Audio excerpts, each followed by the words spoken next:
ভালো হয়ে গেছে। বস বস এখানটা বস। ঠিক আছে।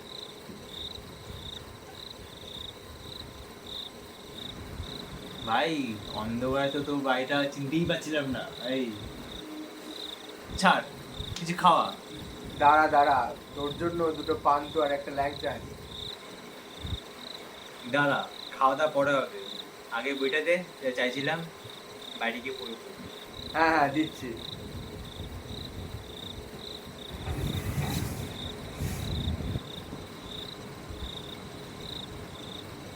এই যে এনে, এটা তোর বই। এই বইটা কি পড়ছিলিস নাকি? আর আছে। দেখি ওটা কি ভাই? কই দেখি। আরে এটা তো আমার দাদুর সার্টিফিকেট। দাদু কিসের সার্টিফিকেট ভাই? আরে এটা তো সেই সার্টিফিকেটটা মনে হচ্ছে। আরে আমার দাদু জোয়ান বয়সে ইংরেজ আমলে একটা কম্পিটিশন জিতেছিল, একটা মেডেলও আছে, দেখবি নাকি? আরে মেডেল আছে, দেখি দেখি।